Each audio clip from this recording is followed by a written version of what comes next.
but we have to revalue it, I'm afraid. Right. But unfortunately, because of the cresting, it's made a huge difference to the value. Yes, yeah. Well, I have been told it was worth a bit more than that. Have you? Came across them about 12 years ago in Edinburgh in a curio shop. That's nice. And was there, did they tell you anything about its history at all? Well, there was a label on it saying it was almost certainly. Almost certainly. We've heard that one before. Yeah, tell me, almost certainly what? Almost certainly made for Queen Victoria in mourning for Prince Albert, and I wanted to believe that. Well, I think it's not terribly likely, actually, because although they're very beautiful jewels, they're not quite so sumptuous enough for a queen, I don't think.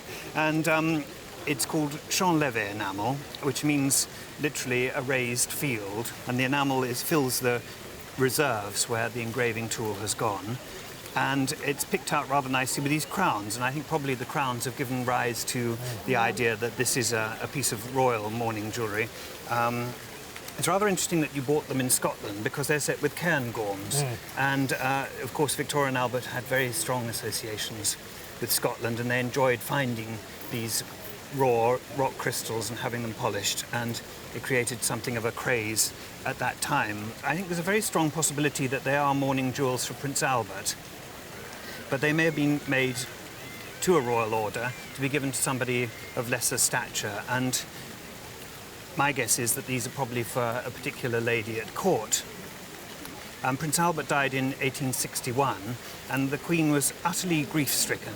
She wrote to her uncle, King Leopold of the Belgians, saying, "My life as a happy one is ended, the world is gone from me." And then thence afterwards, until she died in 1901, she was preoccupied with her grief and her mourning. So these would have been an appropriate thing. The date of 1861 is absolutely perfect for the style and work of these jewels. So I think in a way it's sort of credible. We just slightly missed the bullseye. Step or two down. Not a real big lie, it was just a small lie. Yeah, a small lie. Well, those sometimes so very necessary in life, aren't they, really? But I'm not sure they should be brought into commerce, really. You wanted to wear them when you bought them, did you? Did you find them wearable? Yeah, I find it, but only when I wear black. I Yes. think it only looks good on black. I think it's absolutely splendid that you're wearing jewellery. Yeah. The English are very frightened of wearing jewellery today, and you show them how it's really done. So that's but great. it's a bit difficult here in Yorkshire when you live in Yorkshire. No, I don't and think walk so. through the fields. No, I think it's brilliant to see you walking through the fields. You'd rather like Mary Queen of Scots, I think, wearing that, wouldn't you? Brilliant idea. So come on, we're all itching to know what they cost in Edinburgh 6 years ago. Come on. He didn't tell me. Judging by what I'm hearing, He's going to tell you now. I'm hesitant to say. He's going to have to tell you now. I paid something in the region of £3,000 for it, which probably makes you gasp. No, it doesn't. No, it doesn't make me gasp. It's quite a full price, without doubt. But the thing is that it's no good sort of chasing bargains all one's life. And if you really want good things, you've got to pay for them. And there's an old saying in the antiques trade that one really only regrets one's bargains. One never regrets one's extravagances. You certainly shouldn't regret this. This is lovely, lovely jewellery. Thanks for showing it. Brilliant. Okay, thank you. Thanks very much. Yes, I know a little bit because I managed to find a book about him. I know he was in Leeds. John Atkinson Grimshaw. That's right. Yes. And that he became famous for the moonlit scenes that he painted. Yes. Which this is a fairly minor one, I think. But it's always intrigued me. It's been in our family for almost exactly 100 years. Well, I mean, Grimshaw is a very interesting artist. When he started painting in the 1860s, he painted very, very precisely. And in fact, he was also a photographer. So there is a photographic base to a great number of Grimshaw's paintings. Grimshaw is a northern artist, and therefore, because he never moves to London, he has to make success in the north, which is a rare thing in a way. Most people move to London to make that success or move to a bigger town. But when he became successful, like a lot of artists, he became popular, he had to produce more paintings. And painstaking techniques do not allow you to mass produce. So he started using more photographic bases and started using more workers. Here you see the typical Grimshaw trees, and you see quite hard work in here, the way these branches are done. You can see how cleverly this is stippled in. It's actually painted rather fast. Basically, Grimshaw and his team have learnt the tricks. that they've learnt the tricks how to paint the foreground and the background, how to paint the muddy road with the minimum of effort. I mean, the maximum technique but the minimum of effort. And I think this is very apparent in this picture because it seems to me that this is one of those Grimshaws which has at least 2 different hands in. And shows its strengths and its weaknesses for that. That its strengths are here, very beautiful. The foreground is a bit automatic. If this was an 1870s picture, you would really feel this foreground. You'd really feel those ruts in the mud. And then it seems to me that this is a bit weak. I don't know how you feel about it. I have often felt the horses were weak. Yes, it just doesn't quite hold together. This heavy cart laden with trees is not sinking into the mud. You know, and the horses, instead of straining to get round the corner and slightly go down, are sort of as though they're on a Sunday stroll. And so, was there a problem up here with the moon? Well, that's part of the family story. Apparently during the war years, there was a cleaning lady helping in the house, and she assumed that the moon was a spot of something that had fallen on the picture, and she tried to clean the moon off. Do you have a lot of pigeons in your house? Not as far as I know.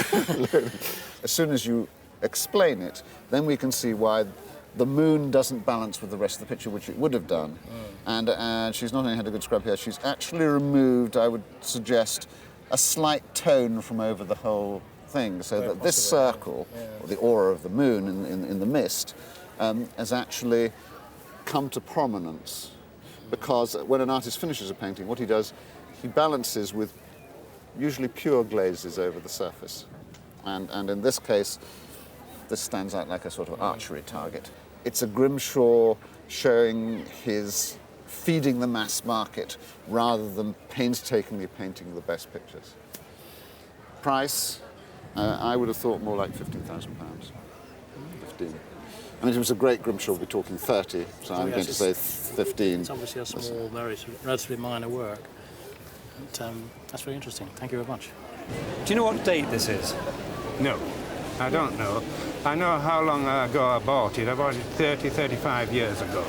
It, to me, is a very classic part of English furniture history, 1820s. Is it? Late Georgian. I didn't know that. No. Regency. So typical of that Regency period. I mean, the end of the Georgian period, beginning of the Victorian period. So when things were starting to get a bit fussy, but I'm not going to call this fussy at all because it's right at the time when things were very, very, very elegant indeed. I like the shape of it. I like the size of it is very nice and generous. But you've had it 30 years. I mean, what about this colour? I mean, we've got a bit of a contrast in colour. If I start here, it's very, very faded, where it looks like it's been in a bay window, and then... Yes, it has been a bay window. And I go all the way around Yes. Yeah. to when I get to you. It's almost, the natural colour, isn't it? Yes, John didn't like the curtains being drawn. So it stood in the sun. It's a working table. And it was the morning sun, which I think Right. is supposed to be worse. Well, it hasn't helped. I mean, it's quite a nice colour. It's lovely timber. I have a feeling that it might be Scottish. Whoever made this knew what he was about. An Edinburgh maker, Glasgow maker, who could afford a very good quality, you know, the timber? I don't know the timber it's made of, no. Well, it's... Is it mahogany or not? Mahogany. That's it? Yeah. You do know the timber. Right. Yeah. Mahogany, beautiful mahogany, very, very nice indeed. I mean, what have you had? Have you had it valued? It's a great piece of furniture. I like it. Yes, but I had it valued and I didn't believe the valuation on it, that's all. Because I put too much on it, what I thought it was worth. That's an unusual way round. May I ask you what they put on it then? What did they put on it? They put 35,000 on it. Well, fairly recently, or yes, must have been. Yes. Yeah. About a month ago, Ooh. 2 months. That is too much, I'm afraid. Yeah, I know. That is too much. Yeah. I mean, it's a great-looking table. What I think makes a huge difference to this table, unfortunately, it's a working table. Did you put this leather on? It was put on before I bought it. We didn't put it on ourselves, no. Because somebody has, I'm afraid, made a big mistake with this. This was never designed to have a leather top. No, all right. This is not a cross-banded edge. This is a solid mahogany all the way around. Yes. And what somebody's done, it was solid slab of mahogany or veneer of mahogany going right across the whole table, and somebody has cut it out quite nicely to let a leather top in flat. Yes. So it would have been originally all this lovely mahogany, figured mahogany. If it was made to have a leather top, well, it would have had what's called cross banding, so the grain would be in different directions. It would be this way around here, the grain running like that, and then pointing down towards the back of the piece. Yes. So that's the giveaway with this. Yes. And that is going to make a huge difference to the value. That, I'm afraid, I've already taken quite a bit off your 35,000 as a result of that. Well, I didn't believe it myself. Well, I think you were right instinctively. But just before I value it, look at that base. I mean, isn't that fantastic, the edge of this? I mean, when it stands and you look at it, this great big corbelled base here, this trestle support with an anthemion or honeysuckle from Greek art. This is a Greek revival of the 1820s. These lovely paw feet with these great shells holding the feet together. I think it's a great looking piece of furniture.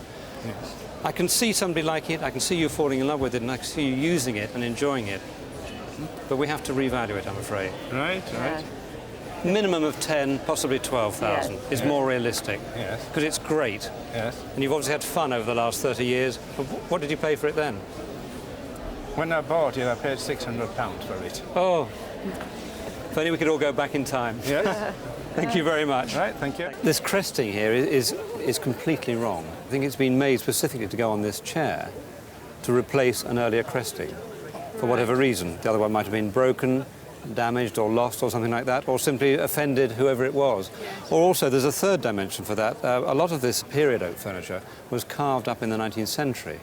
And this type of carving, I would guess, is sort of certainly second half of the 19th century, possibly even 1880 to 1900. Right. Because there were clubs of people would go to evening class to learn about carving. And this is certainly amateur, and I suspect that's what's happened here. So whether somebody replaced it because they preferred that. And the problem is the iconography is lost a little bit, because with this cresting is later and means not a lot to me. It's some sort of rather mad-looking man, isn't it, here? Yes.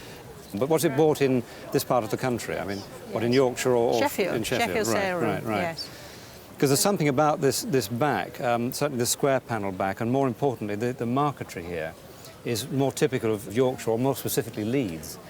When you think that this chair is basically middle of the 17th century, 1640, 60, that sort of date. Right. So Leeds was one of the biggest towns in the country outside London. Wealth, money, and the opportunity to build really an important joiner's chair in oak like this. Yes. And they favoured marquetry like this. You can see how thick it is, where this piece is missing. Yes. Great big thick chunks inlaid in there, including, I think, probably mother of pearl there by the look of it. Yes. And it's of tulips, and of course tulips at this time were very valuable indeed. Whole estates were wagered and lost on the price of a tulip bulb. And when the tulip crash came, many people were ruined, because one tulip bulb was worth thousands of pounds. Tulip mania. Exactly. So that's all part of the decoration and aesthetics of this period.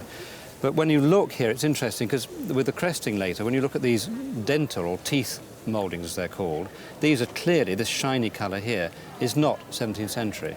And when you look all the way around, I suspect they've all been replaced. Well, it did have some restoration work done on it about 10 years ago, because this was a family piece that was knocked around by children and dragged here and there for parties, and lots of these fell out.